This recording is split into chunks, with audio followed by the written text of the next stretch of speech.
Hello and welcome to the Coach's Corner, where we talk to the coaches of PVAMU and get their perspective on what's been going on during the season, what to expect after the season, and what's been happening during the offseason. Today, joining me, we have the coach of the women's tennis team, Coach Dwayne Williams. Coach, how you doing? I'm good. I'm coach of the men and women's tennis team. Excuse me. Let me get you right. All right, Coach. We just want to start it off because, noticing the team's record, you've been picking things up in conference play, but it seems that out of conference, that's where the struggles lie. So, what would you point your finger at to give a reason for that? Out of conference, just generally, Texas is a really, really tough state for tennis. Mm-hmm. So the big states for tennis are Texas, California, Florida. Every school in Texas is good at tennis. Right. Whether on D2, JUCO, whatever. Right. So just out of conference, every school we play in our little region, well, not little region, our region here of Texas is very, very good. So It's just the consistency. We've been getting some individual wins, but it hasn't come together as a team as yet. Right. Now, Coach, you talk about Texas being, kind of a place where tennis teams seem to flourish, and that makes me think when it comes to recruiting. Mm-hmm. Well, does that make it easier on you for recruiting, knowing that Texas has such an abundance of talent? It makes it a little bit easy, but it's hard at the same time, if that makes sense. So there's a lot of talent, but also I got a lot of competition when I'm trying to recruit players. They have so many options of schools to go to. Right, and staying on that topic of recruiting, because I know you're from Barbados, and you have your connections. You've played on the international team in Barbados, so you have your connections to that team, and you've been able to recruit some players from Barbados.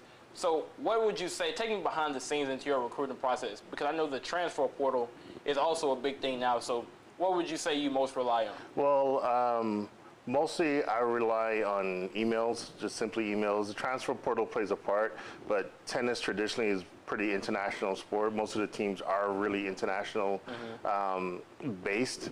So I get so many emails pretty much every day, players from all over the world, not just, the South America, the Caribbean. We got European players trying to come here too. Right. So for me, the biggest thing, what has helped the last couple of years really, there are a lot of showcases. So a company will have simply a college showcase, and they'll have players from all over show up, and they'll have a bunch of coaches in the area come and be able to see and talk to those players. Right. Now, Coach, we talked about this a little bit off camera, that we had Coach Roberto De Freitas, come on and talk to us. And one thing that he said to us that when it comes to these matches and getting points, that the doubles matches were very crucial, into getting those points to win the match eventually. Yes. And Coach, to be honest with you, I played tennis a little bit in my middle school days, decent at best, to be honest. But so. What has it been? Because I know it takes a lot of continuity. So, what take me to that process to get those players on the same page, playing those double matches, which are so crucial. So funny you say that. So today, we had some rain this morning. Mm-hmm. So the team, they had their weight workout in the gym, and then we took the girls to one of our conference rooms, and we had some video footage specifically of their doubles match against Florida A&M. So today we did a lot of analysis and the strategy, what worked well for them, the areas we need to improve on. Mm-hmm. And doubles, they're the basics. You want to serve well, you want to return well, you want to be at net. So be able to watch that footage, be able to see, hey, this strategy worked well, and I was able to ask questions. Why do you make these decisions? And kind of show them, hey, this is a good strategy, this worked today, but this is how we can tweak it to maybe work against a different team, or even, I don't want to say better team, but someone that may be stronger on a different day. Right. Now, Coach, these past two matches, disregarding against Lamar, because I know things, didn't fall in the way that you would hope. But previous to that, you guys were on a 3-game winning streak. So what was the secret sauce to that, that 3-game winning streak? That 3-game winning streak, I would say the girls just really stepped it up. They were kind of up and down before that. So they had a little talk on their own, and I think one of the parents of one of the girls who played college tennis talked to them as well, and that kind of really just stoked the fire in them. and they were able to step it up. And sometimes in tennis, that's what you need. Like, I think now in the SWAC, all the teams are really good. Any team can beat any team in any given day. So sometimes it comes down to who really wants it the most. And our girls really showed that our last SWAC pod. Right, and you talk about who wants it the most. And my mind instantly goes to, we talked about her off camera, Gabrielle Leslie. She seems to be, a standout player. I know Coach DeFrites and you as well agreed that she would be among the top players in the SWAC. So tell me a little bit about her and what makes her so special. Yeah, Gabrielle has been a great addition to our team, even coming in as a freshman. I've had my eye on her for a little while through some contacts back home. She wants to win, as simple as that. She's hungry. She's been in situations, in matches where she's down, and she simply told me, hey, Coach, I need to do better, and literally stepped back out on the court and did it. Right. And so for her, she's been a huge addition to our team and a huge help. And, with her, I'm trying to just make the team a little bit stronger and stronger every time. Right. And Coach, to that point, I know you really have a special place for Gabrielle, because I know you wanted her to come on the show. And if Gabrielle, if you're watching, we would love to have you to come on the show and chat with us. But Coach, we talked about you being a player from Barbados, having that international play experience. So in your time playing, and as you watch the game progress, what can you say about the evolution of tennis? The evolution of tennis, definitely the technology. I mean, there's so much technology that you can get, so much stats, so much. The analytics is a big thing right now, which helps you with which strokes to hit, what is high percentage, low percentage, but also the physicality of it. Now we see players that before years ago, tennis was, let's just do what we do on the court. Now you're seeing so many more players, they're posting their workouts and they're training. Right. And I mean, back in my day, it was like, I don't want to lift too much weights. I don't want to do this. But now everyone has a coach, then a strength coach, then trainers, all of this stuff constantly. Right. So I think it's a lot more physical game. Everyone's fitter. And that, if you look at professional tennis, you'll see players playing to a lot older than they used to. That's honestly pretty interesting. You talk about it being more of a physical game now, because I know you need a lot of coordination. It's a lot of mental things that go into tennis. Yeah. But when we look going into this season, because the SWAC championship is just a month away. So how do you feel with the men's and the women's team? How do you feel that they're positioned headed into those days? For me, I think the men's team has a little bit of a tougher journey. Just based on how we've done so far, but we have a group of talented guys. So again, it's going to come down to how bad they want it, and they definitely have the potential, so they can do it. But we got to be on the same page, and for them, they got to do it day in, day out. Right. The women, they're going into championships in a better position than the men, but with the addition of like FAMU and Bethune, I think the SWAC teams are getting stronger. So for the women, any team can kind of beat anyone else on any given day. So for us, for the girls, they got to stay focused and they can't relax in championships. Right. And Coach, you talk about the men maybe not playing as well as the women right now. What do you think, in your estimation, has been holding the men back? I don't think it's not really a situation of not playing as well.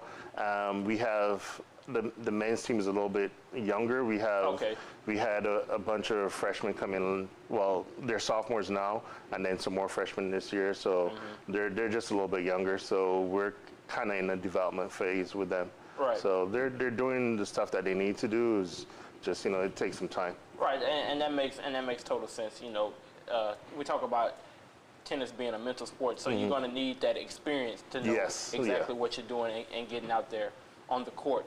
And Coach, I guess to wrap it up, I would ask you this question, because we know you got UTSA coming up. So what can we expect for the people watching at home? What can we expect come April 3rd against UTSA? So we have the ladies against UTSA, and we're looking definitely to get that doubles point. I think our number one doubles team is one of the best teams in the state.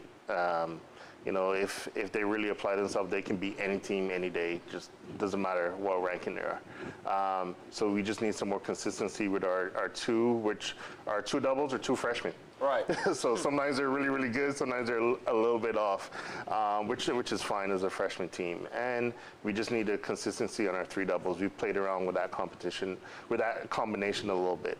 And then the singles, we're gonna probably take this UTSA match as a look as a preparation for conference. So we're going out like, hey, imagine we're playing any school in our conference. There's that energy we're taking onto this match. Right. So that's what I'm looking for. Right. Well, Coach, I gotta be honest with you. Thank you for joining us today. I'm gonna wish you the best of luck in those matches. And Coach, you know, thank you again for joining us. That was Coach Dwayne Williams. Next up, we're gonna be talking with a volunteer coach of the track team, Tristan Ham. Stay tuned after the break. This is Coach's Corner. What do an aerospace engineer, cancer immunologist, and bat scientist all have in common? We all have cool jobs in STEM fields.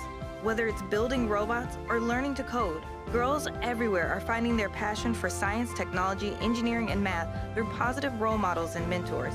So dare to dive in, get connected, and explore. You never know what your future may hold. Learn more about these and even more cool jobs at shecanstem.com.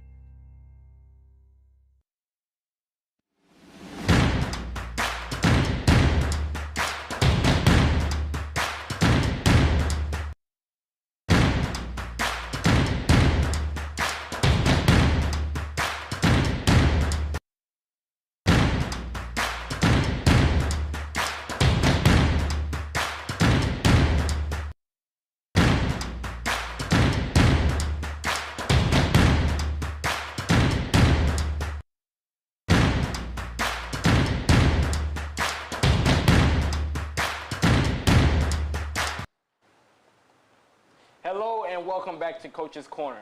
Right now joining me is volunteer coach of the track team, Tristan Ham. Tristan, how you doing today? I'm good. How are you doing? I'm doing great. Thank you for joining us. And I guess to start off, because we know I know you just graduated. So tell us a little bit about your time here at PV and what it was being a part of the track team. Man, it was really kind of wonderful, to be honest. I mean, I was under-recruited in high school, and Coach Clay reached out kind of when I was trying to figure out what to do with my life, and I wanted to still run and compete. And so he offered me a little scholarship. I came and pole vaulted at first, and then I transitioned to the combined events. Right.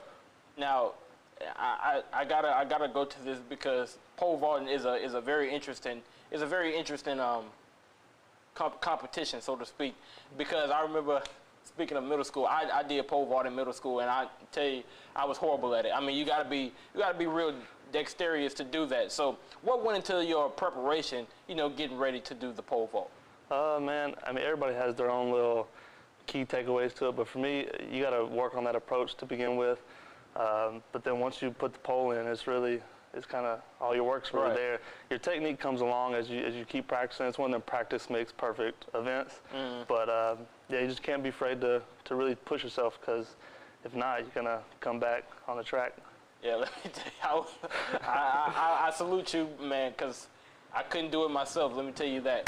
But because I know you're a volunteer coach and you recently just graduated, so tell us a little bit about your role. What does that constitute being on the team? For the most part, I really just help out with the combined events. I assist with the pole vault every once in a while whenever Coach Washington is getting spread thin where he has to go to throws or high jump or something like that. I just really fit in wherever they need me. I'm a big morale booster, really. Right. Now, because I wanna stay on that topic of you being a part of the track team last year, and because you guys won the SWAC Indoor Championship. So take me back to that and what memories that you have of that.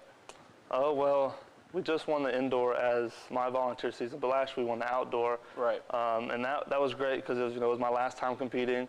It was me and one other super senior, I guess you would consider us, the COVID year or whatever.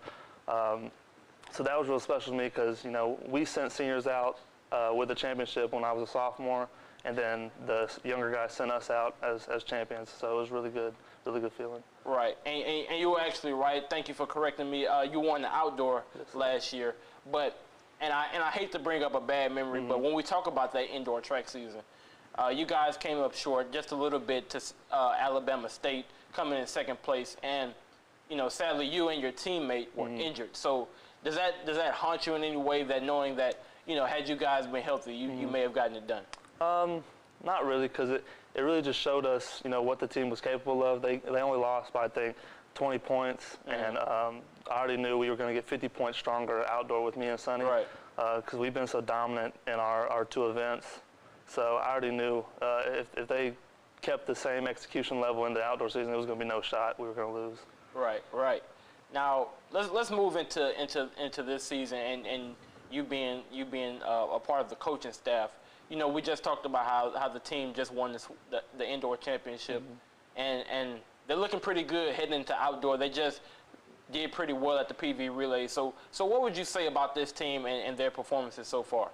Man, we have a lot of depth on both sides, men and women. I'm not really so much with the women's side, but just as a fan of the sport, we are very deep on both sides. As long as we stay healthy, it's going to be a pretty magical season, I think. Right, and I know you being a part of the team last year and you being a coach this year, I know you had your eye on some of the players. So for the people watching, give us some players to look at come this outdoor track season. I'm gonna try not to list them all. Really, we got Macy Guy in the women's pole vault. We got the twins, Jade and Jada Sabir, in the 200 and 400. Asia, Morgan, the Kansas transfer, in the short sprints. On the men's side, we got Damon Cobbs. We got a couple pole vaulters, Deodric, Zach, and Ladorian. Nathan Crawford Wallace, the Barbados nationality. Right. Triple jumper. I think he's number 5 in the nation right now in NCAA. We have a very, very talented distance crew with Worthington Moore, Jamal Wote, Simon, a whole list of guys. Right. We're deep. I mean, it's the whole team is special. Right. I mean, you really just went down the list. I mean, that is a pretty deep roster that we have so much talent here at PV when it comes to track and field, and that's great to hear. I know the people watching are gonna love to hear that. But so you played, and now that you're coaching, tell me a little bit about the preparation that it takes. Getting the players ready, getting yourself ready when you played for the track season. Man, track is such a mental sport. You just kind of gotta keep them level-headed. Right. Because even when you have some bad jumps or a bad time, you kind of gotta give them some positive reinforcement. Even though they have some things to work on, you just gotta keep building them up. Because at the end of the day, if you're checked out mentally, there's nothing you can do to help yourself, no matter the preparation. But you just gotta trust the training, trust the process, all that. Right. And I'm glad you said that, because track is a uniquely mental sport. I mean, just knowing from being a part of it myself. I mean, because like you said, you can get in your head very quickly. So when we talk about you personally, back when you ran, how did you stay out of your own way when it came to track? Man, I have to give a lot of credit to Coach Washington. My freshman and sophomore year, I was kind of a head case because I would get struggling with pole vault, or I wouldn't jump as high as I would want.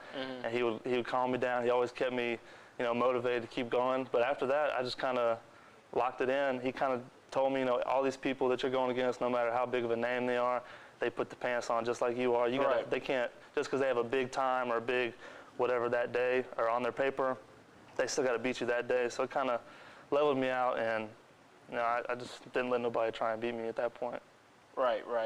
Now you talked about not only that you did pole vault, but you did I did the combined events, the heptathlon indoors and the decathlon outdoors. Right. So tell us a little bit about that. To me, it's just a test of athleticism. You get a little bit of everything. Indoors, you get short sprints, distance race, all the jumps, throwing events. Outdoors is the same thing, just a couple more events. But it's just a test of athleticism over 2 days. Right. I got to be honest with you. I mean, track and field it's one of the hardest sports. I put it up there, even more than the typical sports we think of, like football, basketball, all of those other sports. Because like you say, it's not only a mental thing, but you also do need to keep your body right, obviously. So I really appreciate your perspective today, and I thank you for joining us, man. I really do. Hopefully, you know, we can get you on some other time. And that was Tristan Ham from Coach's Corner, the volunteer coach of the track and field team. This is Coach's Corner, and we're going to be right back after the break with the softball coach, Coach Vernon Bland.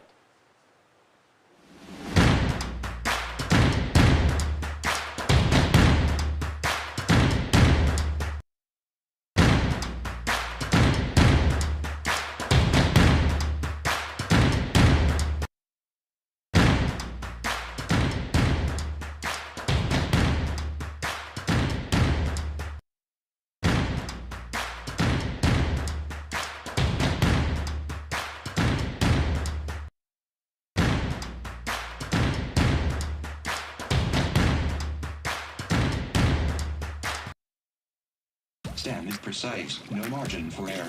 Dare to forget that. Dare to have fun with it. Get weird with it.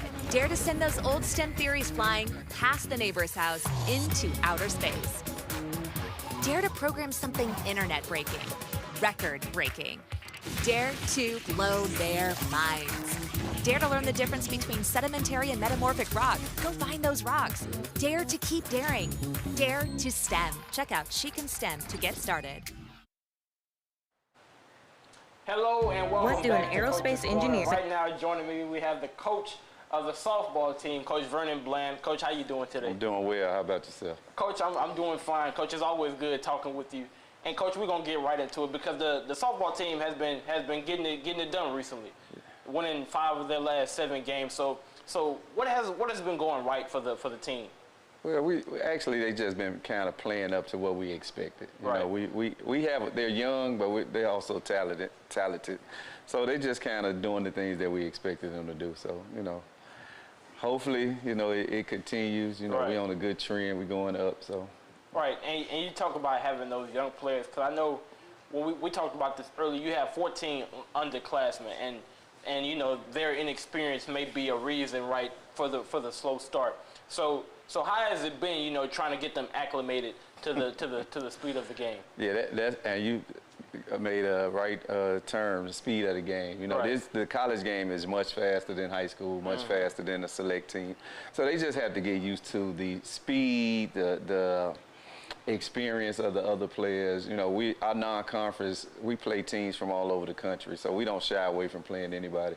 And they just, we've been playing teams that are more experienced than us. But, you know, like I said, this is the time that they need to get us, because in a couple of weeks, I think we're gonna be rolling. Right, and we talk about those young players because you have 2 standouts that I wanted to talk a little bit about. Kaylin Massey and Biviana, I don't want to get her last name wrong. Figueroa. Exactly, Figueroa. Both of them have been standout players come this year. Biviana being on the hitting side, and Kaylin being a freshman coming in and doing such great things. So talk a little bit about them and their contributions. Right. Kaylin came in as a pitcher, and she has become our ace pitcher. You know, Okay. she has won I think 3 out of the 6 games in SWAC. So she's come in, she's done what we've expected of her, and so we're expecting more things. She's just a freshman, so she can only get better. Biviana is a sophomore transfer, and Biviana was being recruited by a lot of big schools. She just kind of fell in our lap. She sent me an email, I responded, and we did a meeting, and I guess she liked what she heard, Right. and she decided to come. And so I did my research on Biv, and I reached out to some coaches, and one of her former coaches told me that he said Biviana is going to be an All-American for you. Okay. And if she keeps up this pace, she's definitely going to be looked at as an All-American. Right. I mean, we gonna be sure to keep our eye out for her, Right. and what she does in the future. Now, Coach, I want to talk a bit about, we talked a bit about the speed of the game and how that may be, in a bit of an adjustment period. So, and I talk about this all the time. I say softball, baseball alike. It's a game of ups and downs, right? You're gonna have your hitting slumps. Sometimes the pitching may not be the best. Sometimes you're just having errors on the field. Correct. So, what would you, if you could point your finger at one thing, what would you say that the team needs to get better at to maintain success? Well, what has happened, we've committed less errors on defense. Okay. And one of the big things with softball is getting hits with 2 outs. And so we've come through with 2 outs. This past weekend against Pine Bluff, we swept Pine Bluff, but the first 2 games we were losing in the 6th inning. And so both games we came back with timely hits. And then we made big defensive plays at the end of the game. So our defense has come through, has gotten better, and our 2-out hitting has definitely gotten better. Right. Now, Coach, you happen to graduate from Prairie View. Just a little bit of background about you. So what has it been like, just seeing PV as a whole progress? As a whole, it is wonderful. I'm a proud alum. When I got here, I tease people. I say, when I got here, we didn't have sidewalks. Okay. so now, we have probably the best-looking campus in the conference, and it will hold its own with a lot of schools in Texas. So that has definitely been an improvement. Our athletic department has come a long way. You guys will probably be amazed at what the old football stadium looked like, what our old facilities look like. So Prairie View is the place to be as far as athletics at this time. Right, and I did have a chance at seeing that old PV stadium, because my mom, she was a graduate of here, and yeah, it pales in comparison to what we have now. And we talk about that progression because I know you've been coaching for a while. So also, I want to extend that question to the softball team. What has it been? What have you seen with the softball team's progression? So we just had to get better.